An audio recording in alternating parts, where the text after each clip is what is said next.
Allez, on va retrouver tout de suite Isabelle pour la présentation seulement, hein, là, de sa prochaine table, Isabelle. Tout à fait, Jean, et on va parler cinéma et art de la photographie, notamment avec Jean-François Bourgeot, bonsoir, directeur du Cénémed.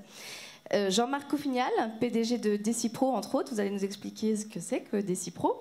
Dominique Quette, qui est là en tant que photographe reconverti à la formation. Hein. Et puis Nat Sakura, qui est donc artiste, photographe également. Mais avant, place à l'humour, je crois, Jean. Ah oui, place à l'humour. Vous allez voir, c'est un artiste qui, lui, est né en Arles. Mais en fait, il nous vient d'Avignon. Vous allez comprendre, il a été révélé au public, vous le connaissez. J'ai vu d'ailleurs que certaines dames n'avaient pu s'empêcher, avant le début de l'émission, eh bien, de faire un selfie. Vous voyez, ça marche très très bien en compagnie de l'artiste qui va venir. Et en 2008, il a été véritablement l'une des stars hein, de l'émission Incroyable Talent. Et puis quelques temps plus tard, il est devenu l'artiste et l'humoriste résident chez Ruquier dans On ne demande qu'à en rire. Depuis, il fait partie évidemment à part entière de la nouvelle génération d'humoristes, passionné de foot et fan évidemment de l'Athletic Club Arles-Avignon, sans aucun chauvinisme. Je dis ça pour évidemment Eric. Il dit en parlant de ce club, Arles a mis le talent, Avignon a mis le reste. Comprenne qui veut, lui il a les deux. Voici, mesdames, messieurs, Anthony Joubert. Bonsoir. Ouais. Quelle spontanéité. Donc bonsoir à tous, donc, pour ceux qui ne me connaissent pas, donc, je m'appelle Anthony Joubert, donc je suis un humoriste de Talent. Talent, c'est un petit village qui est dans les Bouches-du-Rhône. Et je suis super content d'être ici à Montferrier, c'est quand même bien, il n'y a rien ici. Hein, non, ça me fait un petit peu peur au départ, on me dit c'est à Montpellier, et puis tu sais, j'ai continué à rouler un petit peu, je fais tiens, il y a un guet-apens peut-être, il va se passer. Hein. Non mais tout le monde est d'ici, juste pour savoir? Personne n'est d'ici finalement. Hein. Vous madame, venez d'où? Montpellier. Montpellier, waouh, vous êtes venu centre. Ah, combien on vous doit pour l'essence finalement? Non mais tout le monde est de la région juste pour savoir? Comme c'était les Suds pour savoir s'il y a des gens qui nous regardent d'ailleurs. Des Suisses? Oh, bienvenue. Vous êtes de Suisse? Oui. Vous avez le temps, tranquille quoi. Bienvenue, bienvenue. Première fois un peu dans le sud de la France? Ah, vous avez vu la boule qui brûle en haut? C'est le soleil. Bienvenue, bienvenue. Non, mais je suis super content d'être ici, moi ça me fait plaisir. Puis c'est super cette émission, hein, t'as vu? Il y a des chanteurs, des danseurs, des mannequins, des magiciens, des mecs bizarres. Si, je te jure, il y a un mec qui est arrivé vers moi, il fait « Tu veux que je te fasse la voix du bébé ?» Je fais « Non, merci, ça va. » Ça m'a fait un petit peu peur. Mais content d'être dans le sud quand même, parce qu'à l'heure d'aujourd'hui, je vis à Paris. J'adore Paris, je jure, j'adore Paris. Pour dire, dernièrement, j'ai eu un pote à moi du sud au téléphone qui me dit « Alors Anthony, ça passe bien Paris ?» Je dis « Oui, impeccable, je m'éclate, tout va bien. » Non, mais franchement, viens me chercher. J'arrive pas à m'adapter à Paris, je vous jure, tout est différent à Paris. Je vous jure, tout ce que je vous raconte est vrai ce soir, messieurs, dames. Le premier jour où je suis parti à Paris, mon calvaire a démarré par la SNCF. Et d'entrée, je suis arrivé avec ma petite valise, justement, je suis arrivé dans la gare d'Arles, tu vois, parce que t'es obligé, quand t'es comédien, t'es obligé de partir à Paris, c'est obligé. Et d'entrée, je suis arrivé sur le petit quai, et d'entrée, j'ai entendu ça. La SNCF vous souhaite une bonne année 1976. Veuillez nous excuser pour ce retard. Ben putain. Et je sais pas si vous remarquez, tu sais, sur les billets SNCF, tu sais, quand tu prends ton train, ton TGV, t'as tout le temps une place numérotée. Non, d'accord, quand le wagon est vide, tu te mets un peu où tu veux. Alors je me suis mis un peu où je voulais, et tu as tout le temps un mec qui arrive à côté de toi qui te fait « C'est ma place. » Putain, monsieur, le wagon est vide. Oui, mais c'est ma place. Monsieur, je vous dis, le wagon est vide. Oui, mais c'est ma place. Bon, à la fin, je me suis levé. Après tout, celui qui conduisait le train. Je vais vous laisser un peu de temps parce qu'il n'y a pas que les Suisses là apparemment. Hein, C'est fashion ce soir, hein. Comment vous appelez, madame? Mireille. Ça reviendra à la mode. Non. Merci. Non mais, on sent que c'est jeune, c'est fashion ce soir. Il va falloir aller les chercher un peu loin. Hein. Non mais si. Vous, madame, comment vous appelez? Sandrine. Putain, Mireille, Sandrine. Ça, c'est pas ce soir que je vais niquer, moi. Ah non, on continue. Non, on m'a dit, ça va être la folie, tu vas voir. Mon ferry. Non, mais je continue dans mon train. Alors, je me suis mis tranquille dans mon train, puisque, après tout, c'est lui qui conduisait le train, non. Et d'un coup, j'entends Paris, terminus du train, et je descends du train, et j'arrive devant une grande gare immense, devant un quai énorme. Oh, j'étais là, j'admirais, j'observais, je réalisais mon rêve. J'étais à Paris, un comédien à Paris, j'étais heureux. D'un coup, un mec, il me double en courant. Je continue à marcher, j'admire, j'observe, un deuxième mec, il me double en courant. Je continue à marcher, je continue à admirer. Je me retourne, je vois plein de gens courir, je me dois courir aussi comme un con. Je dis putain, pourquoi on court, les gars? Qu'est-ce qu'il y a? Il y a un tsunami à le marathon de Paris, pourquoi on est pressé d'un coup? Heureusement, je suis arrivé au bout, je te mets sur un escalator, je tiens, je vais pouvoir me reposer. Me reposer, mon cul, oui. Attends, les gens, ils marchent, les escalators. J'ai dit, oh, tu vois pas que ça monte tout seul? Attends, c'est comme si moi, je me mettais dans un ascenseur et je sautais pour aller plus haut, faut être con quand même. Arrivant de l'escalator, je tombais sur le métropolitain. Je connaissais pas ce truc, c'est génial. J'attends tranquillement le métro sur le quai. D'un coup, le métro est arrivé, les portes sont ouvertes, les gens sont sortis, les gens sont rentrés, le métro s'est fermé, le métro est parti, moi je n'ai pas bougé. Ok. Deuxième tentative. Tu vas voir ta mère. D'un coup, le métro est arrivé, les portes sont ouvertes, je suis rentré, le métro s'est fermé, le métro est parti, j'étais dans le métro. Ouais, yes, wouh. Mes bagages, non. J'ai oublié les bagages. Messieurs, dames, j'ai oublié les bagages. Le métro commence à se remplir, moi je pleurais, je transpirais, je suis messieurs, dames, j'ai oublié les bagages. D'un coup, il y a un mec qui m'a donné 1 euro, je sais pas pourquoi. J'ai dit, oh putain, mais c'est mes bagages. Il y a un mec qui est venu vers moi, il dit, monsieur, économisez l'oxygène, s'il vous plaît. Vous allez descendre du métro, vous allez changer de rame, vous allez faire demi-tour et vous allez retrouver vos bagages. Moi, j'ai fait... Parce que mon père m'a mis dehors, ma copine m'a quitté, je suis pas bien, j'ai voulu monter à Paris pour devenir comique. Putain, mais qu'est-ce que vous voulez qui m'arrive de pire à ce moment-là, putain? C'était pas possible, je te jure. C'est là qu'il met le son. Mesdames, messieurs, nous sommes arrêtés sur la voie pour des raisons de colis suspect. Merci de bien vouloir patienter. Je crois que c'est à ce moment-là que je tombais dans les pommes. Enfin, dans les pommes, non, il y a bien trop de monde. Je tombais dans les pommes, mais debout, en pommier, comme ça. Je me suis arrêté 14 stations plus loin. Non, mais je te jure, tout change à Paris, tout est différent. On est bien dans le sud. Hein. Même ta maison, elle change à Paris. Elle est plus petite. Non, moi, je suis très chanceux, là-bas, j'ai trouvé un 10 mètres carrés à 1 300 € la semaine. Ah non, mais c'est très très joli, c'est très très mignon. Hein. C'est très simple. Je suis rentré, j'ai pété, on a dit mettez le chauffage. Je fais, oh putain. Tout change à Paris, tout change. Même tes expressions, elles changent. Moi, il est vrai que je suis un fervent supporter de l'OM aussi, et d'Arles-Avignon, comme a dit Jean. Mais je suis allé voir l'OM jouer dans un bar parisien. Faut les changer, tes expressions. Hein. Je vous jure que c'est vrai. Quand l'OM a marqué à la télé, j'ai fait ouais. Elle arrive cette bière. Tu vois, faut vraiment changer tes expressions. Hein. Non, mais qui dit Paris dit changement de vie quand même, parce que j'ai trouvé une production là-bas et j'ai tourné partout. J'ai tourné en France, en Suisse, en Belgique. Tu vois, et tous les publics sont différents, il faut s'adapter à tous les publics. Par exemple, là, c'est un public de télé, tu vois, il faut s'adapter. Tu vois, ils s'y attendaient pas. Il y avait un rappeur tout à l'heure, il y avait un clown. Bon, j'ai failli frapper, moi, parce qu'à cause d'Halloween. Mais non, mais il y a eu plein de trucs. Mais tu vois, bon, mais là, c'est cool, c'est familial, c'est que du bonheur. Mais je vous jure, quand même, il y a des moments où j'ai galéré. Par exemple, j'ai joué en Bretagne devant des gens bourrés. J'ai joué à Ibiza devant des gens drogués. J'ai joué au Cap d'Agde. J'ai bien aimé. C'est sympathique là-bas. C'est bien, on n'est pas loin. Non, mais je te jure, mais à force de tourner, vous savez, même si tu tournes beaucoup, des fois, quand tu es comédien, tu ne gagnes pas beaucoup d'argent. Des fois, vraiment, pratiquement rien. Hein. Voilà, ça c'est dit.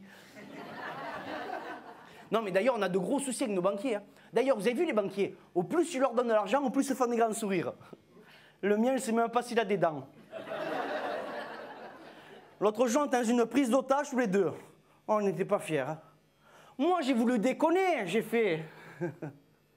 Pourvu qu'ils prennent mes agios. Il n'a pas rigolé, lui. Lui, il m'a fait « Monsieur Joubert, le bouton d'alarme !» Le bouton d'alarme. Moi, j'ai fait, ah, fais comme pour le découvert. Envoie-moi un recommandé, Kono.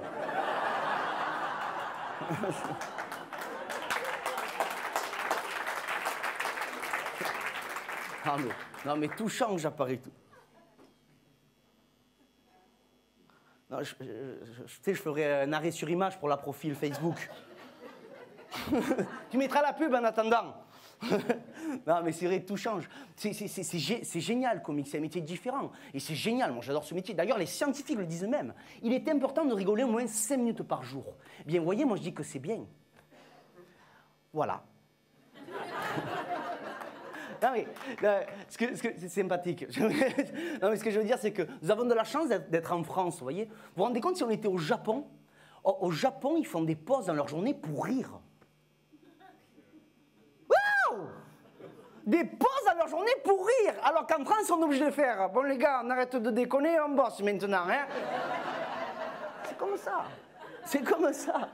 Mais j'adore ce métier, messieurs, dames. Et vous savez, je veux dire un truc que je pense vraiment. Je pense qu'en fait, que si le rire, c'est le propre de l'homme, le comique, c'est le shampoing.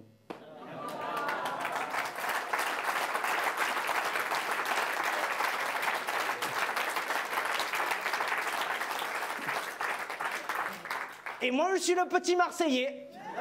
Merci, bonsoir.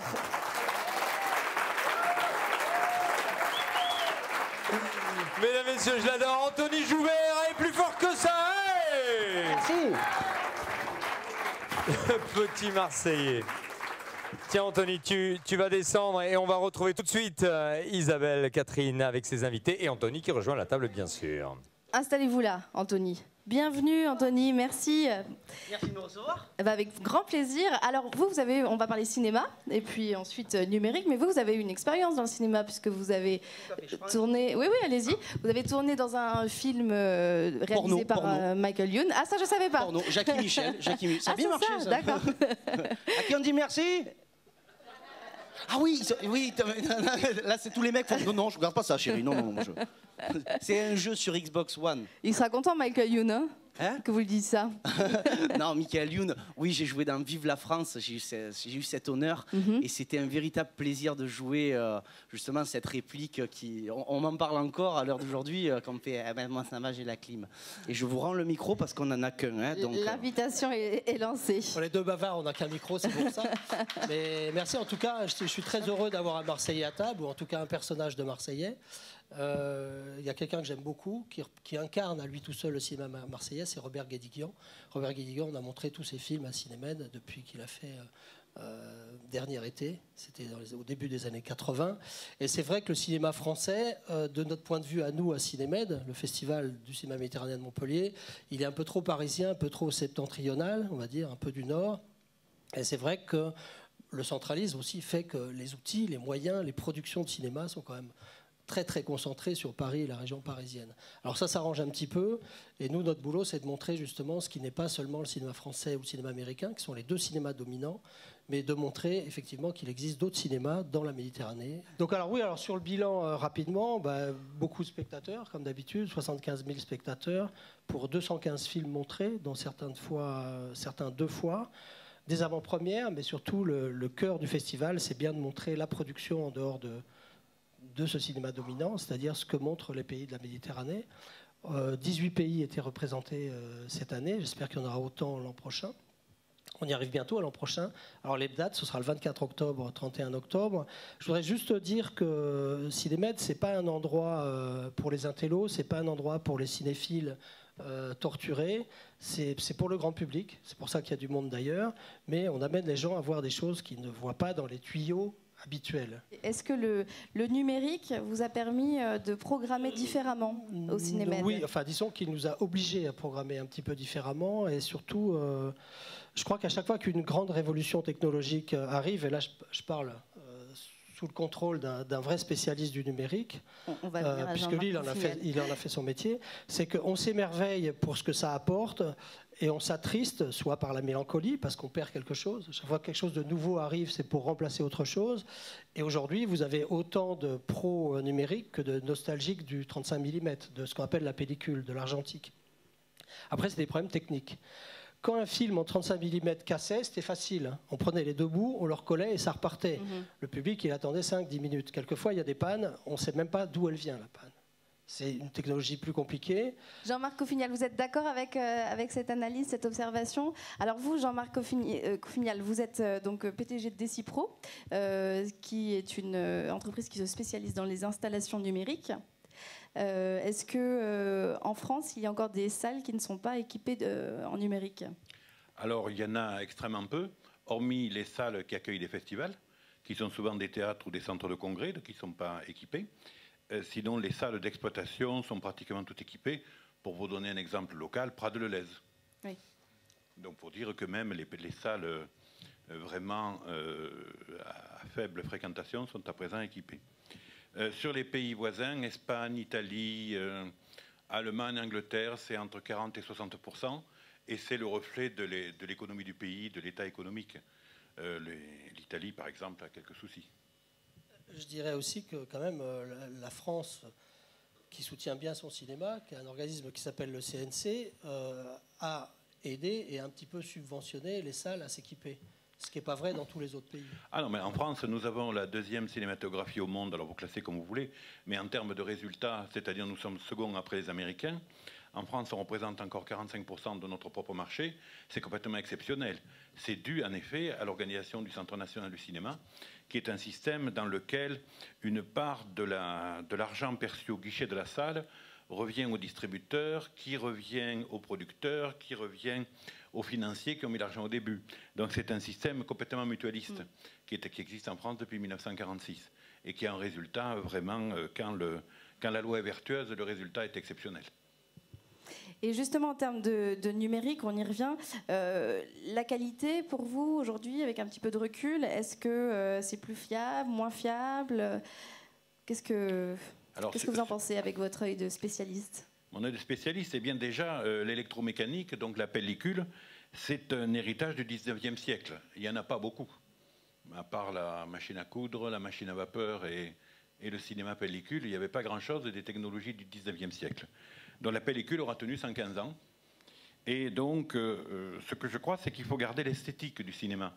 C'est-à-dire garder le cinéma numérique fonctionne à 24 images secondes, malgré que ce soit des 0 et des 1, exactement comme de la pellicule argentique, pour garder la même esthétique. C'est ça qui est le plus important.